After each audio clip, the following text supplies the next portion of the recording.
Welcome back, and now with the news in detail. Afghanistan's National Security Council says Kabul's position on the release of the prisoners is unchanged.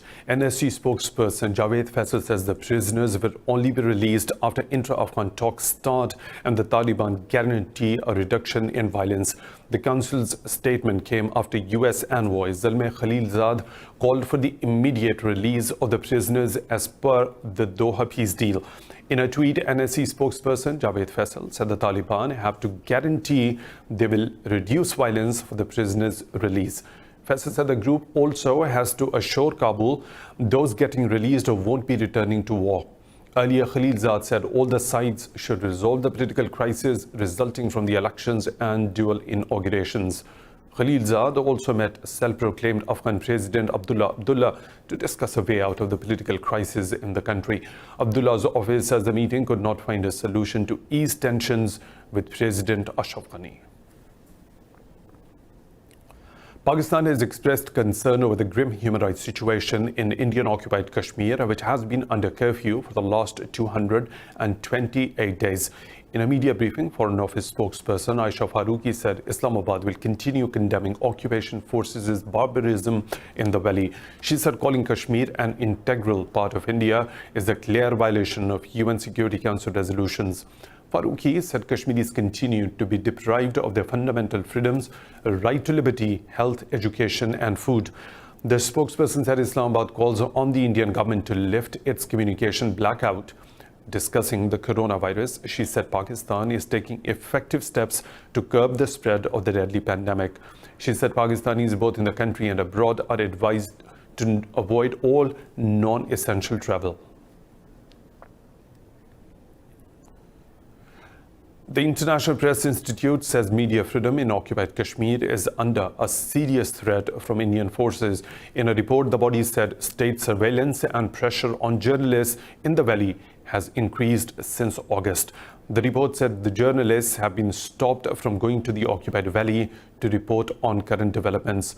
It said Indian authorities have evicted journalists from their residences provided by the government. Quoting Kashmiri journalists, the report said occupation forces are stopping media coverage on human rights abuses in the valley. The report said August blackout was the 55th internet blockade recorded in the valley last year. Over 400 village councils in 15 districts of India's eastern Odisha state have passed resolutions against the Citizenship Amendment Act. 11 state governments, including Kerala, Telangana, Andhra Pradesh and Rajasthan, have passed such resolutions. After passing motions, a memorandum was sent to Odisha Chief Minister Naveen Patnaik and collectors of 15 districts. Civil rights activists and organizations have been canvassing in these villages against the controversial law. Meanwhile, over 5,000 people took to the streets in Chennai to protest against the Citizenship Act. Their protests near Marina Beach demanded its withdrawal and a resolution in the Tamil Nadu Assembly against the act. The Indian government is facing countrywide unrest against the act, in which 83 people have been killed since December. In Libya, 4 people are killed in a fresh wave of attacks by Khalifa Haftar's LNA forces in Tripoli. Haftar's forces launched 2 separate attacks on the capitals Anzara and Bab bin Ghashir areas. Health officials say 2 others were wounded in the raids. They said the attack on the Anzara suburb killed 3 children from the same family, while a woman was killed in Bab bin Ghashir area. Heavy fighting between the government of the National Accord forces and the Haftar militia has resumed since yesterday. Earlier, the UN, along with 9 countries, called on Libya's warring parties for a humanitarian truce to cease hostilities amid the COVID-19 pandemic. In Yemen, a court inside Houthi-controlled Sana'a has sentenced 19 army officers loyal to the government to death. The ruling is the latest in a series of death penalties by the Houthi rebels against their political and military opponents. Lawyers in Sana'a said the specialized criminal court accused the generals of working in collusion with the Saudi-led coalition. Vice President Ali Mohsen Al-Ahmar and Defense Minister Muhammad Ali Al-Magdashi were also sentenced in absentia. Earlier, the rebel-controlled court sentenced 35 lawmakers to death for switching sides. On 6th of March, the UN Human Rights Office called on the Houthis to scrap death penalties and house raids. Israel has increased its activity to build settlements in the occupied Palestinian land in the West Bank area. According to an annual report on settlement activity, Donald Trump-era yearly construction average is 25% higher than in the Obama era. Peace Now, an Israeli activist group, says during President Trump's tenure over the past 3 years, 6,800 new units have been constructed. During his predecessor Barack Obama's tenure, on average, 1,805 such units came up in occupied lands. The report said the Israeli government started construction of 1,917 new housing units since 2019 across occupied West Bank.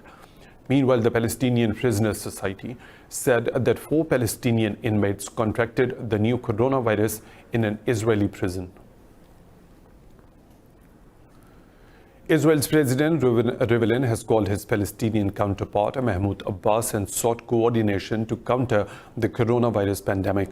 Palestinian state media said President Abbas welcomed the initiative to contain the spread of the virus. This is the first call between the two leaders since US President Donald Trump revealed his Middle East peace plan in late January.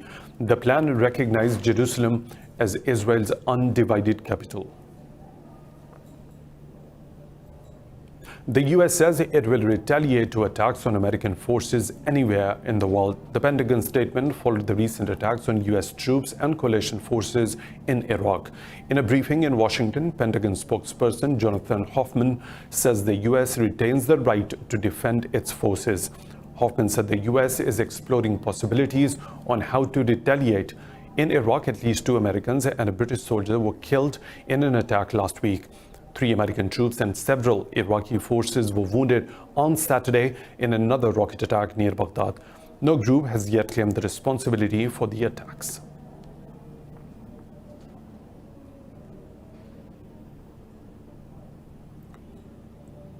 Over 15,000 new cases have been reported across the world as the global coronavirus death toll rises to nearly 9,000.